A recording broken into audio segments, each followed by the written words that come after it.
بالله من الشيطان الرجيم بسم الله الرحمن الرحيم والصلاة والسلام على أشرف الأنبياء والمرسلين حبيبي إله العالمين أبي القاسم المصطفى محمد وعلى آل بيته الطيبين الطاهرين الذين أذهب عنهم الرجس وطهرهم تطهيرا واللعن الدائم السرمدي الأبدي على أعدائهم ومنكري فضائلهم ومناقبهم أجمعين من الآن إلى قيام يوم الدين آمين رب العالمين. من أراد الله بدأ بكم ومن وحده قبل عنكم ومن قصده توجه بكم. موالي لا أحصي ثناءكم ولا أبلغ من المدح كنهكم ومن الفضل قدركم.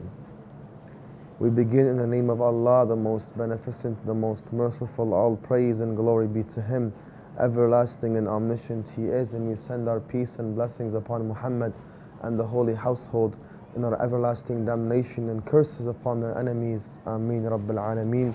My dear brothers and sisters, welcome back as we revive the commemoration and revive the commands of Al-Muhammad and the matches of Al-Muhammad and the events of Al-Muhammad on these sacred nights which mark the martyrdom of the Imam alayhi salam, Imam Abu Muhammad Hassan Al-Askari, Ruhi wa Arwahul Alameen Lahul Fida.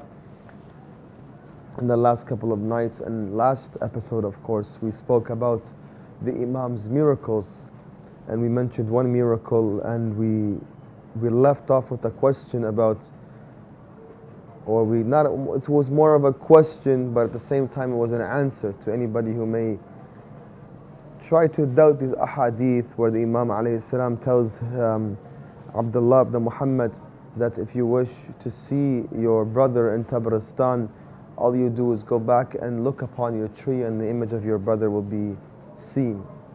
And we said that, well, my dear brothers and sisters, mankind today, through the use of mobile technology, through the use of computers and so on and so forth, we are able to see each other by means of this cellular activity and radio waves, and hear each other and look at each other's movements and so on and so forth. So we know that if man is capable of doing this via technology, via these waves and these methodologies that we cannot even see right now around us, probably, if we are to map out all the Wi-Fi networks and cellular activity going, we would be perplexed and amazed at what's going on here. So the Imam alayhi salam, who is the son of Rasulullah, who possesses this extraordinary abilities and possesses these miracles and the authority over existence in the physical world, he is also able to perform this and much more than this, because Allah subhanahu wa ta'ala has given him that connection. Allah subhanahu wa ta'ala has given him that capability.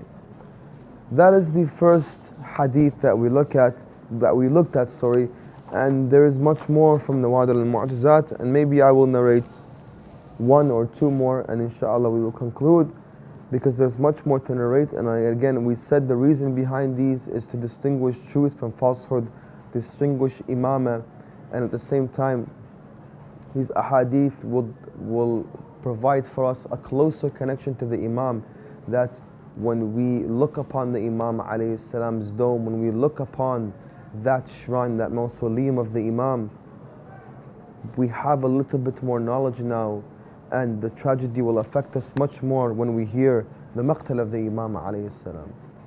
Or when we stand in front of him, we stand like a slave in front of the Imam alayhi salam. This narration, and I'm going to narrate it for you, my dear brothers and sisters, and it may be for some out of the ordinary, but that's what a miracle is. A mu'jiza is something out of the ordinary. So it says, the hadith number 3 or number 165 in the book, number 3 in the chapter, قال Abu Ja'far, Abu Ja'far meaning Muhammad ibn Jarir al-Tabari, because Abu Ja'far was a companion of the Imam. He was somebody who lived during the time of Imam Hassan Al-Askari alayhi salam. قلت للحسن بن علي عليه السلام أرني معجزة خصوصية لك أحدث بها عنك. he tells him, he tells his master, he says, show me a miracle that is specific or exclusive to you, so that I may narrate this miracle to others, to my companions, for example.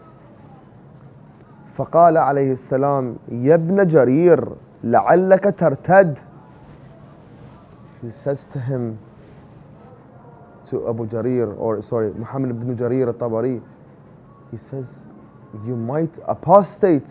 And we have seen time and time again, for example, in the life of the commander of the faithful, Ali ibn Abi Talib alayhi salam, when 70 of his companions, from his close companions, came to him and they told him, Ya Imam Ali, show us a miracle. And then by the end of the miracle, 68 of them apostated and left were 2. And from those 2, that last one apostated and 1 was only left from 70. After the Imam showed 1 miracle, the first 68, the second miracle, the second last person, until 1 person was left. Some of these, for some of us, maybe be hard to understand. That is why he says, لَعَلَّكَ تَرْتَدُّ يَا ابْنُ جَرِيرٍ. Then the Imam says, فَحَلِفْتُ لَهُ ثَلَاثًا. I swore to him 3 times that shall not happen, O Imam. Show me a miracle.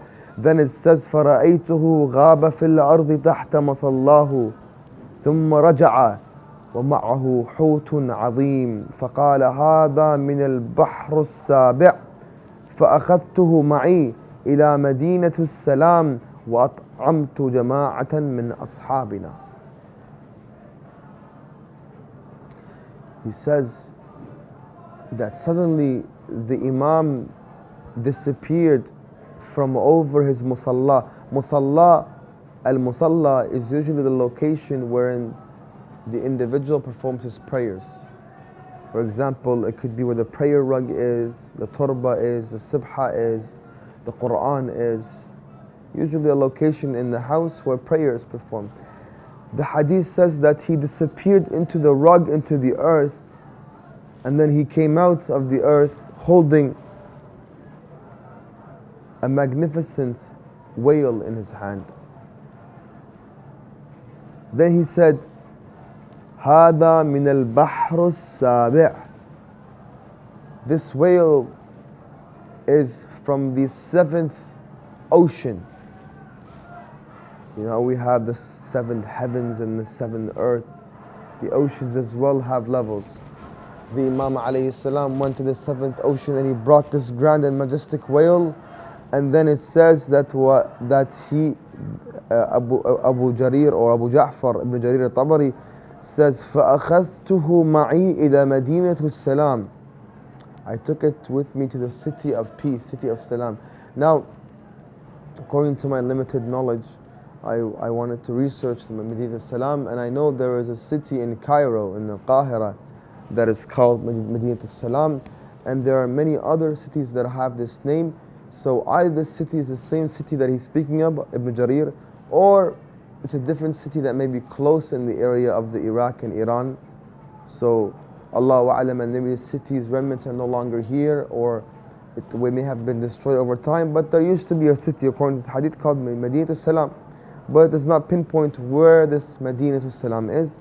Then he says, وَطَعَمْتُ جَمَاعَةً مِنْ أَصْحَابِنَا. Then I fed a group from amongst my companions. These are 2 ayats, my dear brothers and sisters, that we have shared with you concerning some miracles of Imam Hassan Al-Askari, and no matter how much I am to say, it will never be enough. And that is why when we begin our majlis, what do we say? موالي لا أحصي ثناءكم ولا أبلغ من المدح خنهكم ومن الفضل قدركم. My masters, no matter how much I praise you, I will never truly understand you. No matter how much merits I wish to narrate about you, none of it will be enough. So my dear brothers and sisters, no matter how weak a narration may be in terms of chains of transmission, according to this nas from Az-Ziyaratul Jami'atul Kabira Al-Muqaddasa, we are allowed to narrate that narration because at the end of the day, this is nothing close to the kunh of the Imam. You will never truly be able to understand what is behind that truth that is the Imam. At the same time, we have ahadith from the Imams alayhim as-salam that tell us قُولُوا فِينَا مَا شِئْتُمْ وَلَمْ تَبْلَغُوا وَلَا تَجْعَلُونَا أَرْبَابًا مِّن دُونِ اللَّهِ سُبْحَانَهُ وَتَعَالَى. We have given you the authority, we have given you the permission to say about us whatever you may wish, but do not make us into gods, but place us nothing but slaves of gods. But say whatever you want, and you will never, lam tablughu, you will never be able to reach what? Reach an understanding of our true merits, reach an understanding of our true abilities, reach an understanding of our true capabilities and our true stature and our merits. Do not come to me and begin to ridicule the ahadith of Al-Muhammad when you have no background when it comes to the science of hadith, when you have not read the ahadith with pondering and deep contemplation, with tadabbur, when you have not put your heart and mind into these ahadith. And be careful to whom you take hadith from. The same way when you give hadith, you must be careful. You must also be careful to whom you take hadith from. There are many people today that wish to poison the minds of the youth with their mind games and playful words. So be careful, my dear brothers and sisters. No matter what we can come and say today about Imam Hassan Al-Askari, it will never be enough. Do not ever think to yourself that I am doing enough. Do not ever have that thought in mind. In fact, always think of yourself as a humble slave who only wishes to be at the feet of the Imam. Think of yourself that if you are to achieve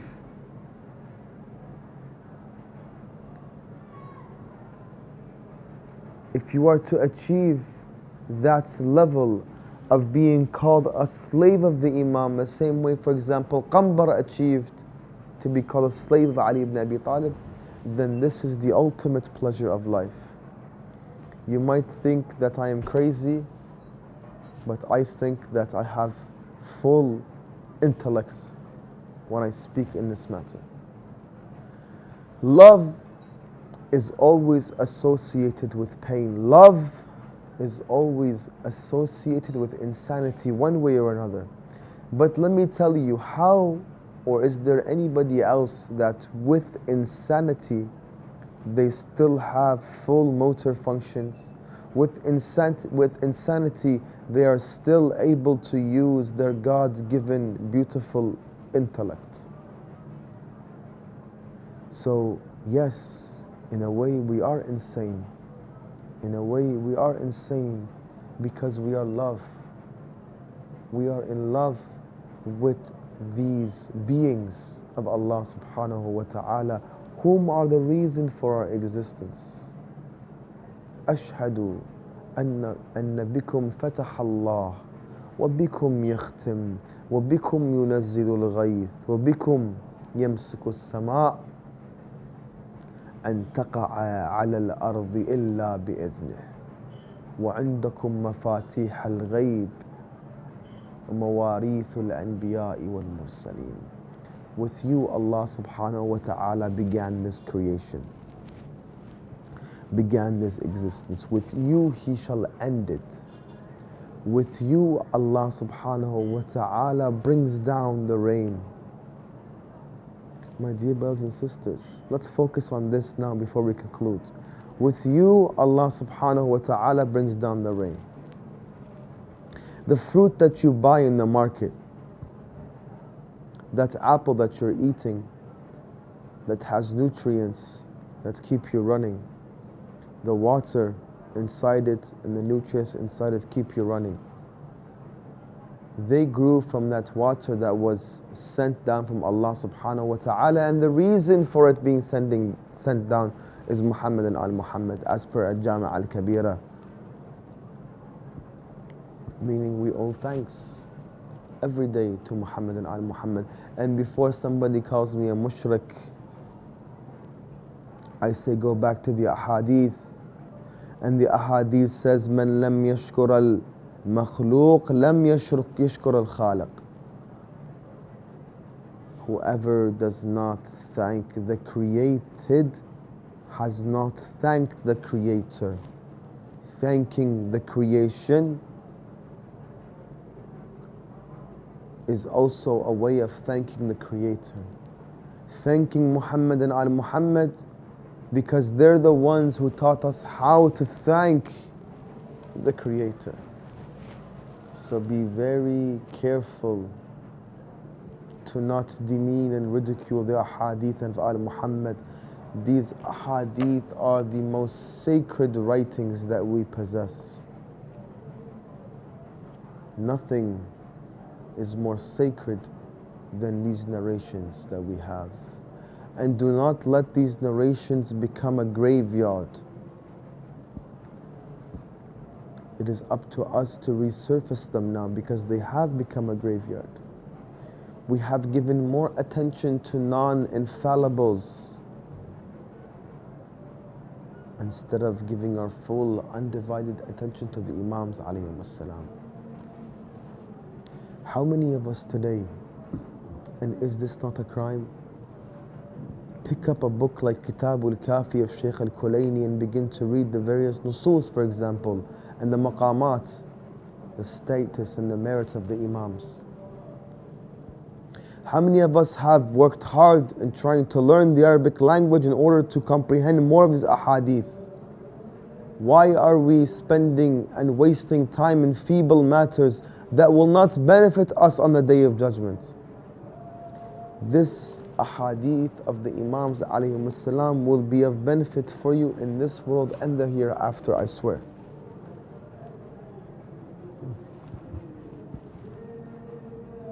So please, do not let go of this ahadith. There is nothing more sacred than these narrations. Life secrets,